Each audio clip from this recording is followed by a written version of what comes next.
ঢাকা হাইকোর্টের সেই রায় তখনকার যেহেতু ৬৩ সালে ঢাকা হাইকোর্ট পাকিস্তান সুপ্রিম কোর্টের অধীনে ছিল, সেই রায়টা যেখানে Dhaka high court basic feature of the constitution বলেছিলেন, সেই কথাটা পাকিস্তান সুপ্রিম কোর্ট অ্যাপ্রুভ করেছিলেন যে সংবিধানের মূল কাঠামো বা বেসিক স্ট্রাকচারের পরিপন্থী।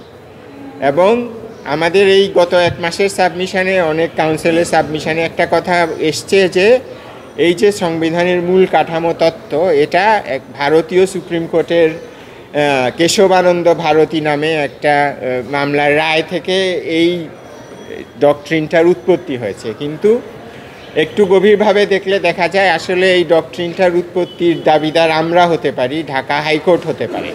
কারণ 1963 সালে ঢাকা হাইকোর্টের একটা রায়ে সংবিধানের বেসিক ফিচারের কথা এসছিল এবং সংবিধানের কিছু মূল ফিচার থাকতে পারে। এবং পাকিস্তান সুপ্রিম কোর্টের সেই 63 সালের রায়টা ভারতীয় সুপ্রিম কোর্টের একজন জজ, ওনার নাম মধলকর, উনি একটা মামলায়, সজ্জন সিং মামলার নাম, উনি পাকিস্তান সুপ্রিম কোর্টের এই যে বেসিক ফিচারের ধারণা সেটা উনি ওনার রায়ে উল্লেখ করেছিলেন। কিন্তু ওই রায়ে উনি মাইনরিটি জাজ ছিলেন, অর্থাৎ উনি সংখ্যালঘু জাজ ছিলেন।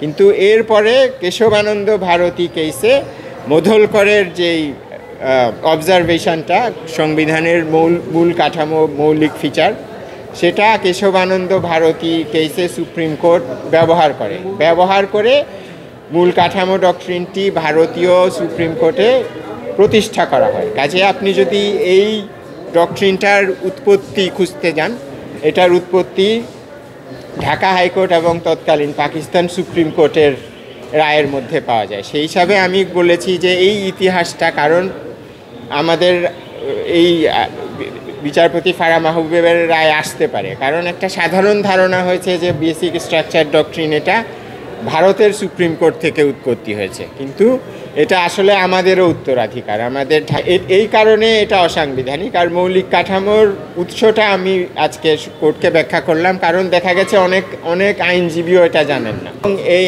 আইনজীবীরাও কেশবানন্দর কথাই বলেন।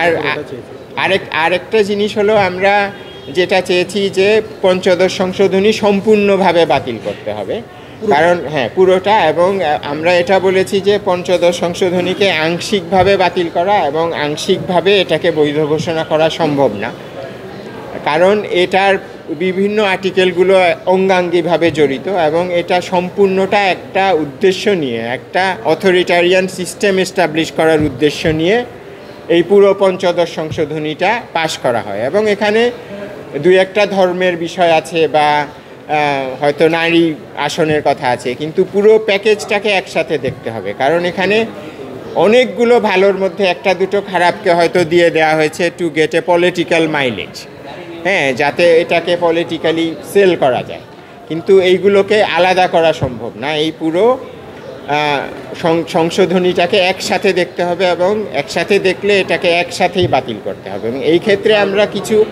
আদালতের নজিরও দেখিয়েছি যে অনেক ক্ষেত্রে এমন হতে পারে যে একটা সংশোধনীকে আপনি বিভিন্নভাবে ভাগ করতে পারেন না, তখন আপনার পুরোটাকেই অসাংবিধানিক ঘোষণা করা ছাড়া উপায় থাকে।